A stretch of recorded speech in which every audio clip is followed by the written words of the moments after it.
And when I say around The Phantom Menace, I also mean including The Phantom Menace. Not stories that are concurrent, but adaptations thereof that turn it into a game. You have Danger on Naboo, Pod Race to Freedom, and The Final Battle.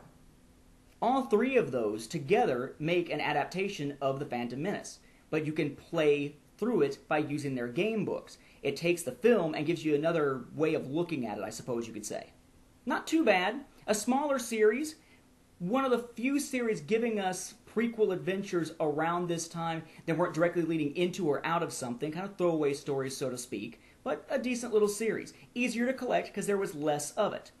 Also, you gotta hand it to Scholastic. The whole idea of splitting things into two books meant that those who were buying these just for the EU stuff, who never intended to play the actual game, like me, could just read the book. The gamers could play the game. It took up more space, but was certainly nicer for EU readers.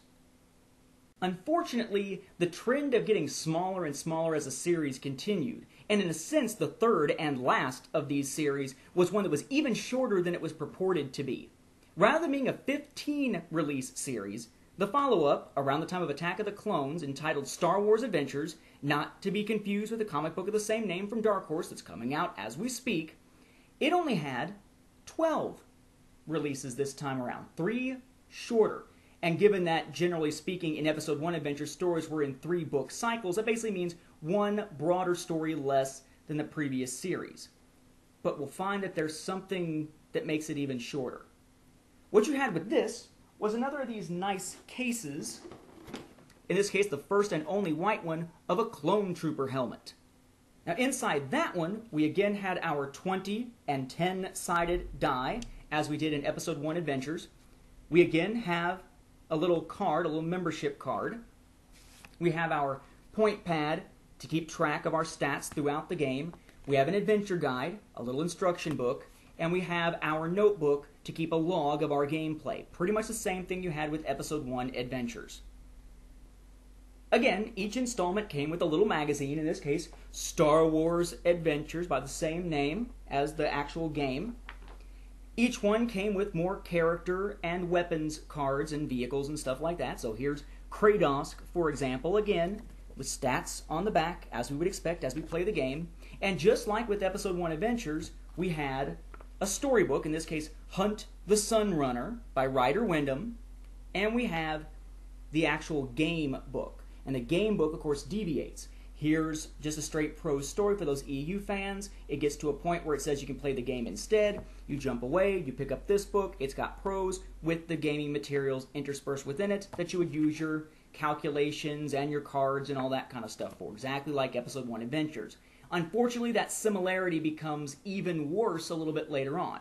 Now you might say, well, wait a second, maybe they had a winning formula, so straying away from it wasn't what they wanted to do. That makes sense. Why are you pounding on them for sticking with Episode 1 Adventures so much? Okay, see, here's the reason. This series was only 12 releases. The first 6 were by Ryder Wyndham, brand new, these new nifty little covers. Okay? Then you hit book 7. And when those arrive in your mailbox, you're scratching your head because you've got a book that looks like this, cards that are formatted like this, except it's a same book that you had from Episode 1 Adventures. Literally. All they did was took the Episode 1 Adventures books for a story that's 3 parts about Anakin and the 3 that adapt The Phantom Menace. All they did was take them and take this picture out, put this binding or this border around it, stick the picture in here, right, and use the same text all over again. So if you bought that entire series, I don't know, maybe you were trying to get the last 6 of these stupid little magazines that nobody probably ever read. Okay? If all you were doing were buying it to have a complete set, you just basically wasted your money in a sense. You could buy all 12 and have a complete set, so to speak.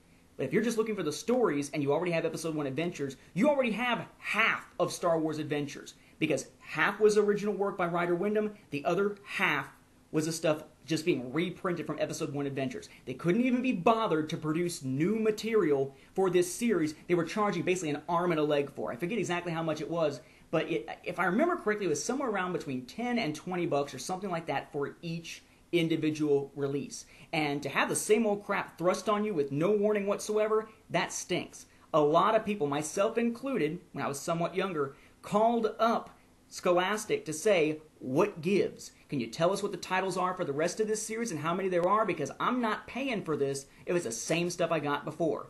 And many of them took that 7th one, sent it right back to Scholastic, and gave up on the series. On the plus side, that means if you do have a set of all 12 at this point, you got something somewhat unique. Most people didn't bother with the second half of the series. Even I didn't, and I'm an EU collector. But the first 6 stories, the first 6 books are decent little tales. Again, throwaway stories that don't impact much, but if you like Star Wars EU and you're looking for oddball stuff around the characters of Attack of the Clones, or if you're looking for a little way to get people into gaming, and that happens to be the era in which they would like to play, this is a decent little one to check out. But remember, buyer beware. On Star Wars Adventures, books 1 through 6 are original, 7 through 12 are not. So would I recommend hunting any of these down? Honestly, the stories don't really impact anything. But if you want to find them, you can. Just expect quite a bit of a search to be able to get them. Usually you'll see them in bits and pieces on places like eBay, usually not full sets. And oftentimes you're seeing the books for sale, but not the actual gaming materials. It's much harder to come across an entire gaming set with all the cards, the dice, the game books, and everything. Even harder to find ones where even none of the little stats pads have been used, not even one little tear-off sheet of it. So they are a little tougher to find. If you're big into EU or you're big into gaming and you want to get into it, go for it. But honestly, if you're going to weigh the amount of enjoyment you'll get out of the stories versus the price you may pay to find them all now so many years after the fact on eBay, you may wind up finding that the price well outweighs the enjoyment and you might just want to skip it.